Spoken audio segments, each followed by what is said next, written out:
I'm joined now by Sana Hashmi from Taiwan's capital, Taipei. She's a fellow at the Taiwan-Asia Exchange Foundation. Welcome to the program.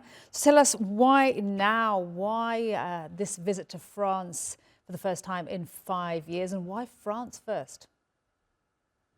I think it's a very interesting development that Xi Jinping is going to France, specifically after 5 years. The nature of the relationship between China and Europe has totally changed.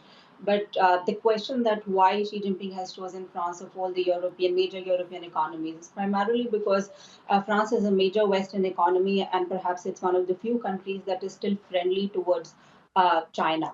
So I think from China's perspective is more about that, it's still the Western economies are still open to engaging with China, and France is an important G7 economy. And if you look at it, Xi Jinping is definitely getting a red carpet in France. So definitely the timing is very interesting and important from China's perspective.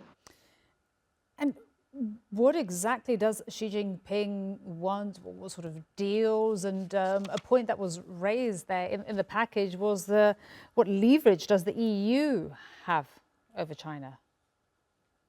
I think there are definitely a tangible economic benefit that China is going to get. But apart from that, I think the messaging that is more important from China's perspective.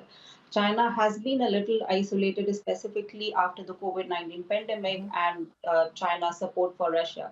So now, if you look at China's image, is primarily as a country that is more affiliated and have connections with rogue states, with problematic states such as Russia as well as Iran. So I think that it's very important that this idea that China is also welcome in the West.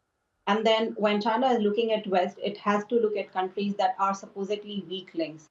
So the idea that China has to strengthen uh, cooperation with major economies is very much there.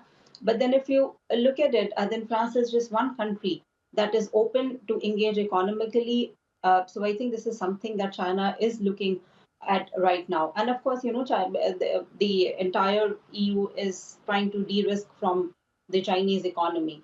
But then when you look at Germany, when you look at France, I think they are still in the past, the very idea that you cannot really de-risk from the Chinese and you have to engage with them. I think this definitely signals towards a more divided Europe. And now you have EU president that has a very, very distinct approach from the French president.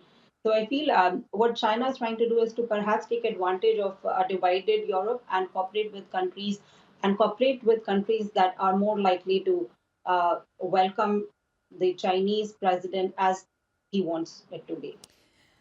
And there's also a meeting, Sana, with Ursula von der Leyen, the president of the European Commission. And we heard her there criticizing Chinese electric cars, saying that they distort the market there in Europe. What progress, what breakthroughs do you think we could see there? And what sort of discussion could there be around electric cars? I think definitely one of the objectives is to kind of mellow down the rhetoric, specifically with respect to the uh, electrical vehicle uh, deals with China. So I feel that this is one of the major uh, areas that China and Xi Jinping is going to focus on. But then I don't think that with the presence of Ursula, it's not going to be an easy task for China. But I do feel that the French president is definitely doing Xi Jinping's work in Europe. So let's see how it goes. But I'm not very positive about the outcome here. Sana, thank you very much indeed. Sana Hashmi speaking to us there from the Taiwan-Asia Exchange Foundation. Really appreciate your time and insight. Thank you.